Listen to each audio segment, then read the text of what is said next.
All right. We're here with TYVIS Powell. We've been talking a good minute here.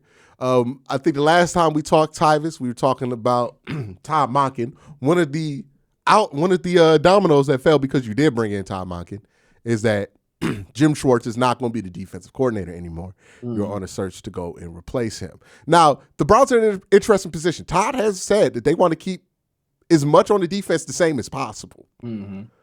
But they are interviewing outside candidates to potentially be the defensive coordinator.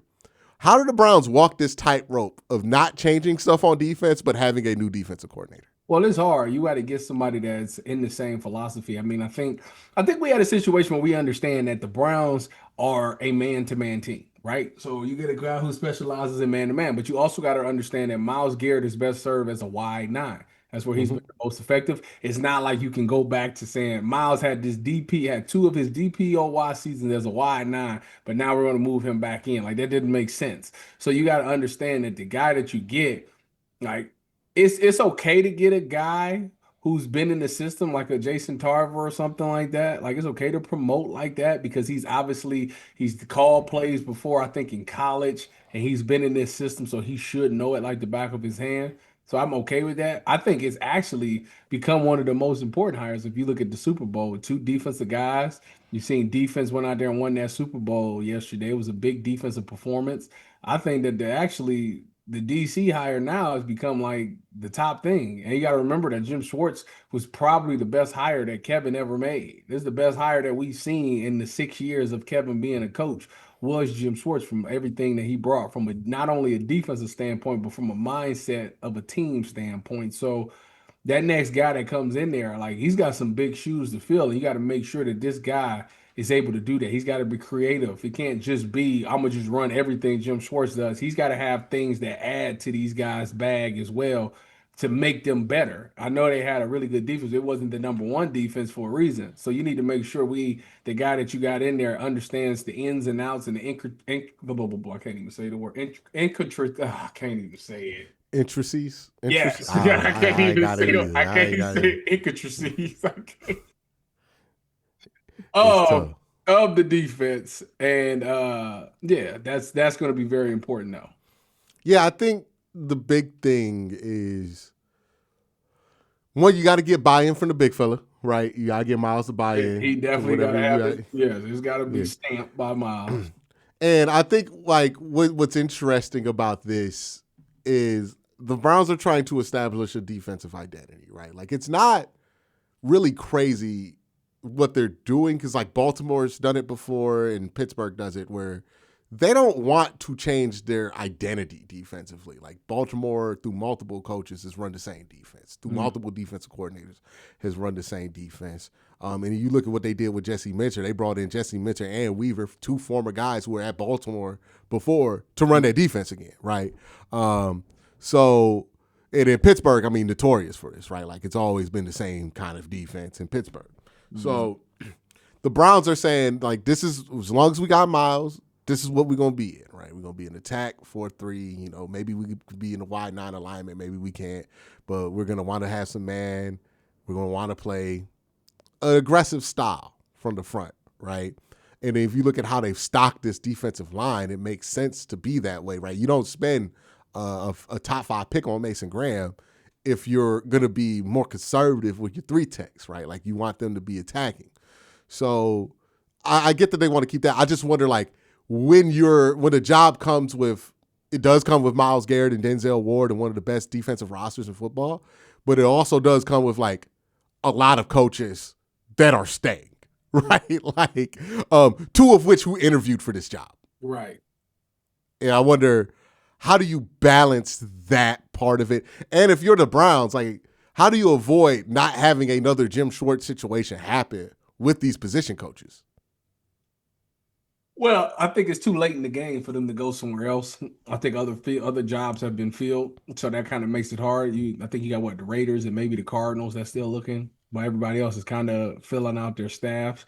So I think that kind of makes you have no choice but to stay. Ultimately, I think they're just gonna give it to Jason Tarver. I really do, because they believe in the defense, and like I said, he's been there this whole entire time, and it's a guy that guys have seen. You know, he's got clout and cachet in that room because of JOK and Carson Schlesinger, and watching those guys develop right before us. Devin Bush, you know, guys like that. So I think ultimately they're probably gonna land on him, and he's just gonna have to play that big boy role. I don't see them going out and getting a top DC because there isn't any. Those jobs have been kind of filled. Do you think they try to get somebody like from the up and coming from like Houston or something like that? No, I You feel don't like think they? I no, I don't. I Because you don't. talked about they need to evolve what they've done. They Maybe they need do. to I do. bring it from somewhere else. I think they're gonna play the conservative. I for some odd reason it comes off to me is that they're gonna probably play it conservative and just give it to Jason Tarver. Jason Tarver. What about I know that The Ephraim safeties has had, coach. yeah, he's Yeah, got some yeah. DC interviews before. Do you think he has a chance? Absolutely. I believe one of them two will get it. I do. I think Mm-hmm. that because I think if he's highly regarded, the only way you can get him to stay is hello. If people want me to become their DC, I'll stay if you let me be the DC. I don't think Jason Tarver is interviewing for jobs, so that is the thing. Yeah, and I I mean, think do about like, Tommy Reese. That's how Tommy Reese got to the OC. It was either gonna promote Tommy Reese or you're gonna lose him. yeah, I think also with Tarver, it's like he's such a good linebackers coach. I do wonder if you just want to keep him there Hmm. at that position where he's been very, very useful for the organization. Whereas maybe you feel like you can, Ephraim can leave that position, but you got enough there in that DB room to be able to kind of keep things where they need to. Um, like I wonder if it's more of a balance. Like I can't imagine the hire comes from outside the building, but let's look at this from a perspective of like the players on the team. Like how do you think this is going to be successful? Do you think this is going to actually feel like they're carrying over another year of continuity from this defense from last year to this year without having the same defense coordinator? Like, do you think that could be a successful plan? It just depends because it's like Jim Schwartz laid such a great foundation that like it just comes off as you just running what Jim did. Like, you know what I'm saying? Like I've never really been a huge fan of it, but I do think like it's hard to go out and go get another guy right at this moment. I think that they kind of waited too late to make all these moves that you can go out and get a guy who would be well respected that can come in and also add a different wrinkle to it. I think it's necessary and I think it's needed. I just think where they are in the process makes it unlikely that they will do something like that. Mm. Now, do you think that like do you worry about development being disrupted like of a guy like Mason Graham? It depends. Well, it's not his coach that's being promoted. I think that Yeah, he's going to be there no matter what. correct. Yeah. Like you would like if it was Jason Tarver, like then would that affect Carson Schlesinger? Not necessarily because I think even when I went to Seattle, our defensive coordinator Chris Richards was the DB coach, but he still came to those meetings. He still was in the DB room, still running meetings and stuff like that as well. So it's just like guys kind of don't if that's what's your niche, like you don't get all the way away from it. So I don't think if Tarver became the DC, I think he still want to be in that linebacker room. They'll still have a linebacker coach, obviously, to replace him there. But I think that he will still meet with those linebackers every now and again, and keep his eyes there to make sure that those guys are locked in because that's just what he does. I have a general question. So you hear people talk a lot, right? Whenever a player blossoms, like we did this with Devin Bush, and it's like a lot of the credit goes to whoever people want to give the credit to, whether it be the defense coordinator or the linebacker coach. What do you feel like is the distribution of like development when it comes to a player? Because I feel like the number one thing that people kind of discount in that situation is like, hey, how much did Devin Bush just figure something out personally? Like versus like somebody giving him the magic powers Yeah. from the defensive coordinator I position. always say a 70-30 player. I think that Uh-huh. the player has to put in all the work, but I will say the coach matters because the coach can help you see things faster. They can teach you where your eyes need to be. And I think to me, the eye placement is the most important thing in football. If your eyes is in the right spot, you'll find the ball. Like if you, for me, like playing safety, playing in the box, like I was always taught to read the tight end, right? And that's what a coach would say. But then Cam was like, no, you need to advance that. You need to look from the guard to the you need to look from the guard to the tight end to the running back. It's like a little triangle. He said, keep your eyes on that triangle. You'll see everything. You'll know everything. And when I did that, like boom, it was like it was money to me. So like, but that came from like coaching and stuff like that. So again, it's 70-30 because he could tell you that. Like I could tell you, look at the guard, tight end, and running back. But until you go out there and put the work in and take the reps and continuously work at it, you won't get good at it and truly understand it. So that's when the player comes in and watching tape and stuff like that. So to me, 70-30 player.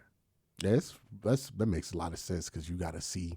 You Yeah, can like check your work right. because it's like if the guard, okay, No, because you got to see the guard because if the guard pulls, boom, Pulls. you'll see it, Yeah. and you need to know you need to get to the next gap. If the tight end goes out on the route, you can see it out your peripheral because all right, I'm in man, that's my guy. Or if he blocks down, that's my edge, like I got that, and then I can see the running back coming that way, like that type of stuff. So again, it was one of those things when he first said it, I was very confused, but then I got out there and scout team and stuff and started working it, and it became natural to me.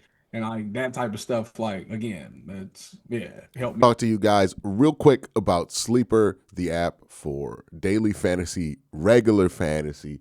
And now, if you look at the pick section on the Sleeper app and go to the team section, you have predictions that you can now use on the Sleeper app. You can choose winners of games. So let's say you're a Cavs fan, the Cavs play the Wizards or something like that, and you think the Cavs are going to beat the Wizards, you can pick the Cavs to beat the Wizards in that kind of scenario. For me personally, I went with the Cavs getting the championship this year, and of course, you know, I had to throw in the same for the Cleveland Browns winning the next Super Bowl. So if you want to join in the fun on that, make sure you join the Sleeper app. If you also want to use the Sleeper app for all the other things I mentioned, make sure you use the promo code Worst Take. Get a 100% match on up to $100 when you use the promo code Worst Take. Make sure you join the Sleeper app. That's the one thing that the Browns defense does have is like, if you get drafted to that Browns defense, it is just so much better of a situation to get drafted to the Browns. One thing, like, they're going to play some defense. Like the more you talk about it, the less of a mystery it is why the defensive like development and guys like Ronnie Hickman and everything else can like find success on that Browns defense versus like when the Browns try to do the same thing on offense and they get like a third round wide receiver and like that guy doesn't succeed. It makes sense now after this conversation because it's like, oh, okay. Yeah, you get drafted as a third round edge. Yeah. And Shelby Harris in the room, right? You know, Malik Collins in the room. You got Myles Garrett in the room. You're going to learn something. Yes. You know, like you're going to pick up something from somebody at some point. And like even if you're like a corner that gets drafted, I mean, like Denzel Ward's at the point, it sounds crazy, but some of the dudes who come into the league, like they grew up watching Denzel Ward. Like he that old? Yeah, I guess so. Yeah, he went 8th year. Dang. If people like, I was talking about this with Miles, about Miles. It's like, hey, we're about to see a different level be unlocked from Myles Garrett because, like, you know, for a long time, Miles was going up against people who were older than him and people who were like, you know, they saw this young guy come in. Yeah, he's good. You know, all this stuff. They got respect for it. But it's different when it's like you get to the league and you like, damn, that's Myles Garrett. Yeah. Exactly. Like it was different for like if you appear, like Amari Cooper's appear to you, right? Like, so you're not like losing sleep over Amari Cooper. Or like that doesn't put any inherent fear. But like if you had to go out there against Megatron, it's like, hold on. Or if you call Randy Moss at the end, that's still like that's Randy Moss. That's you a know fact. What I mean? That's a fact. Like, hold on now. I know he at the end, but like that. Yeah, it's Randy Moss. Yeah, like, you know, I'm not trying to get mossed. Like by Moss. That's how we felt about Larry Fitz. I was like, Fitz at the end of this, but that's still Fitz though. Like, yeah, there's a certain element of fear that plays in the favor of that player. And I think for Miles, I think he's at the point of his career where it's like, yeah, like you saw with Will Campbell, he gave up 5 against him, right? Like, Will. you could just see Will Campbell during that game going like, yo, that's Myles Garrett. Like, he was trying to get to that back foot bad. He couldn't get there. Like, tight end, give me a chip or something. I need help. Help me. They was. Is that the game they had the Soul Train line with like 4 people? I know there was one time where they tried to chip Myles, and then Myles Garrett euroed it and just completely made the chip not matter. And Will Campbell was just sitting there like, what the fuck? And then just like Myles went back. Myles. Hey man, that's when you look at the coach like, I can't do nothing with him. I'm sorry. That's when you could tell people stopped like playing these games with Myles versus TJ, was when Myles learned that Euro, and he basically like they chipped him so much that he learned how to just make it go away. like offenses, chip slide protection. Yeah, chip technique is going to have to evolve in order to contain Myles Garrett the way it's designed to, right? Because like most of the time, if he catch you with that Euro, he dips underneath it, he has the bend, he just goes underneath your guard. It's over. Like you got to really sell like you going out. Yeah, no, you gonna have to stay and then go. like hold hands with the tight end. Like you gonna pull the tight end inside, like or something, like or have a fullback come and clean up. Like something got to happen there, like But it's gonna have to be an involvement. But yeah, back to like what the Browns are trying to do. I do think that stuff does give them a floor. It's a real question of can you reach their ceiling while you're doing this, right? What do you feel like they can reach their ceiling? I mean, I feel like with Jim Schwartz when he was there, I feel like that we've seen them take it to new heights. But even in that first year, the big question mark was always, why is it different from home and away? So, like, to me, they haven't truly fulfilled hitting the ceiling yet. There is so much room left to grow. They like even this year, the defense was good, but they didn't get a lot of takeaways this season. So like that's a part of the element to me that really takes defenses from being good to exceptional, getting takeaways. And I wish that they put a premium on that. So whoever the next guy is, you can ultimately, maybe you're not number one in scoring defense and things like that, but you can be much better by getting takeaways and giving that back to your offense. I think. Do you think the lack of takeaways is because they force so many 3 and outs? Because like they're usually in the top of the league in 3 and outs fours. It feels, and then you look at like the teams that do get a lot of takeaways, like the Bears, but they get drove on a lot. Honestly, I think that they don't get a lot of takeaways because they play a lot of man to man, and I think man to man, you don't get takeaways. Like a lot of people got to understand that when you're playing man, it's tight. It's to have tight coverage to make the blitzes or the guys that's rushing get home. It's to discourage the quarterbacks from throwing the ball right now because you're over the coverage. You're not there to get picks.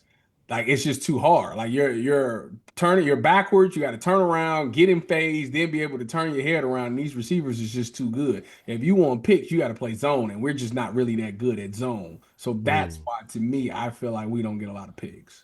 Do you feel like you want to bring in somebody who, like, maybe that's why Ephraim makes a little bit more sense because he's a DB guy? They tried to play zone and we busted coverage so many times. They don't talk enough in the secondary, and they're at the point where it's just what it is. They just a man-to-man team, and you just gotta let it be what it is. I would love for them to be a zone and just talk because they can be so much better as a secondary, but they do not talk to each other for whatever reason. And we've watched it over. This might be the first season that I can't, off the top of my head, recall them busting the coverage. But every year before that, they've always busted coverage and somebody was running wide open down the field for a touchdown. They did get rid of Greg Newsome. That don't got nothing to do with nothing because even the year after that, they played. Greg be spending too much time talking shit to be communicating. Like maybe that's what's going on. They played the Chargers last year, and it was Denzel and Juan Thornhill's side that gave up 2 touchdowns off of busted coverage. You did say they didn't do it this year. Who else ain't her? Stop. Hey. All this time, I thought Denzel Ward must be the worst communicator in the world because this shit always happened on Denzel's side. I'm just saying. They don't talk. Hey, Ohio State got back there. It was handled this year. They had Sale Webb out there on Jamar Chase. No coverage breakdowns. That's true. Because they play man. You can't bust the coverage if you playing man to man. Hey, look, Sale Webb not getting burnt for 250. I want to say that the Browns play man like 70% of the snaps. Yeah. I mean, which is still, you got to run 30. Hey, that's ridiculous. It is. That's fair. I'm just saying, like, yeah, I feel like we can isolate the problem, like, for a couple of these breakdowns. No.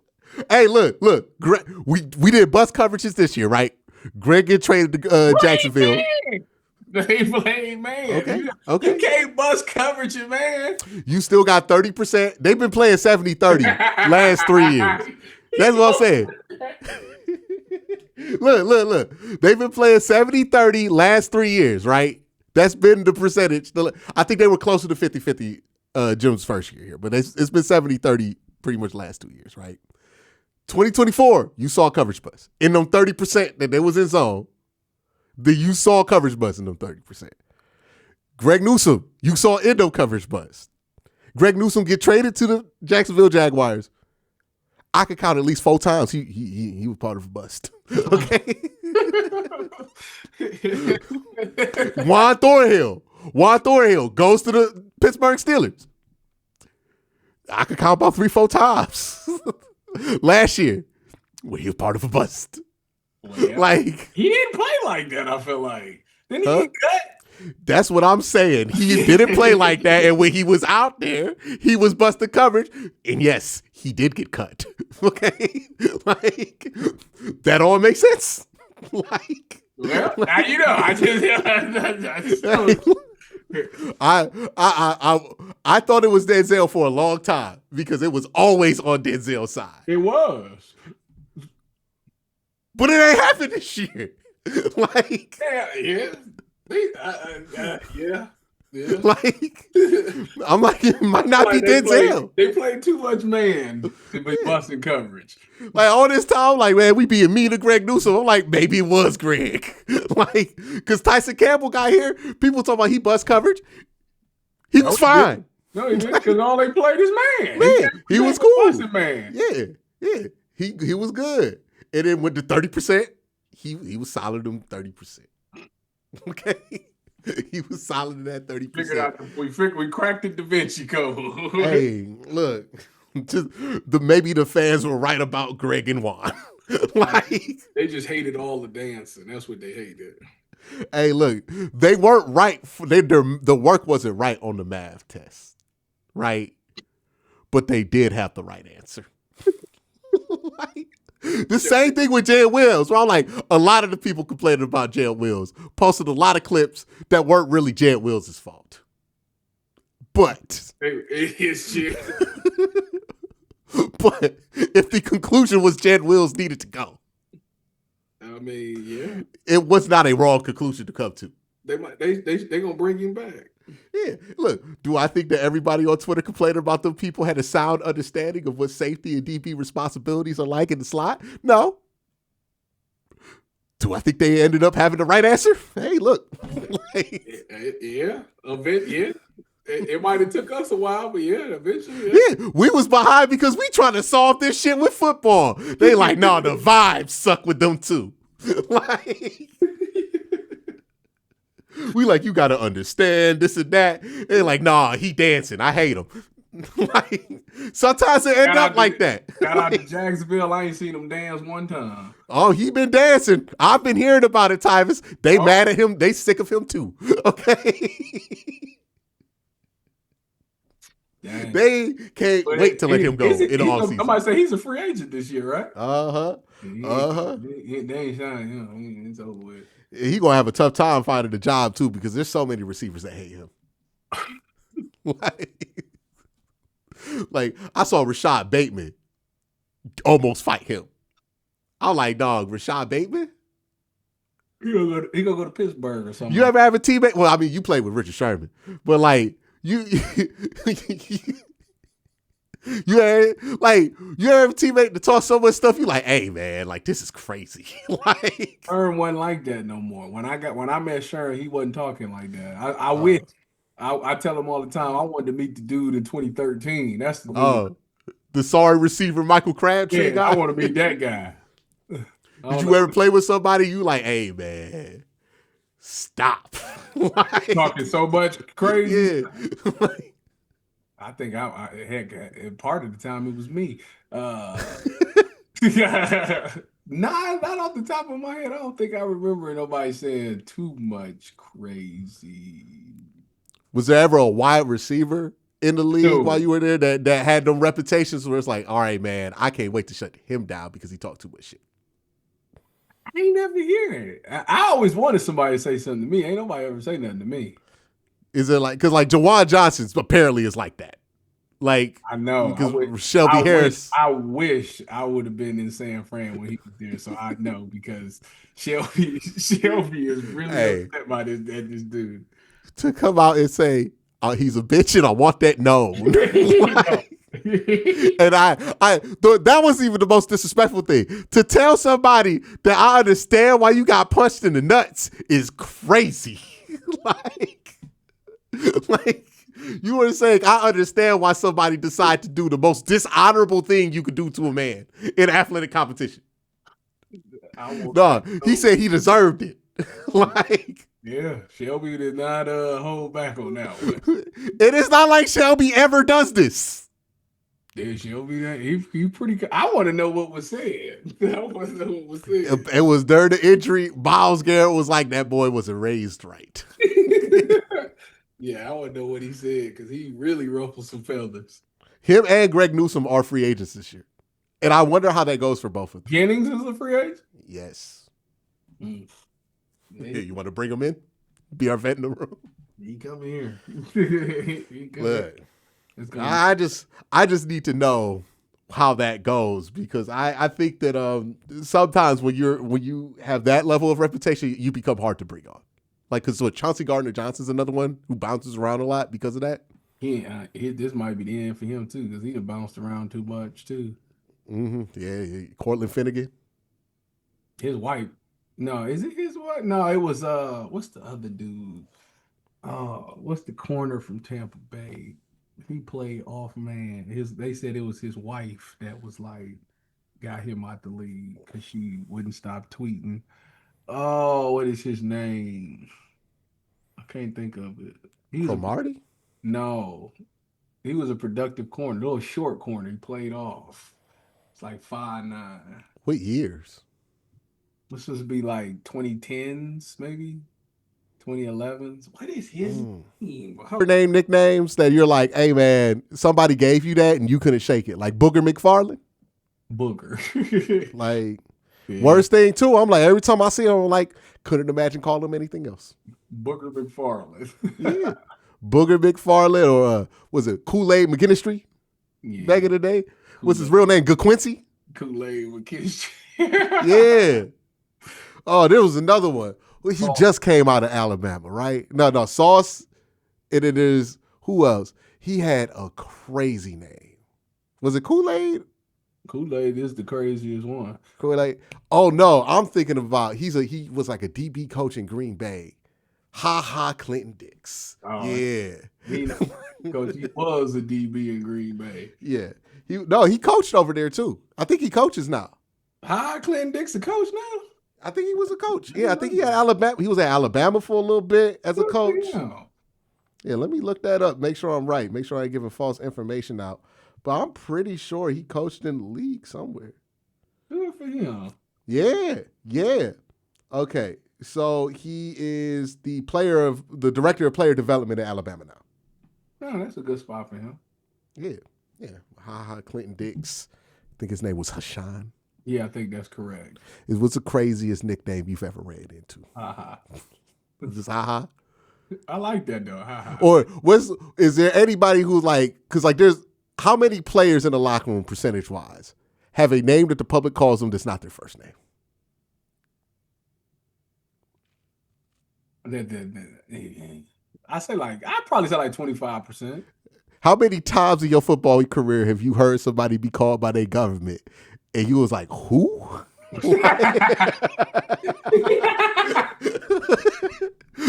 You mean,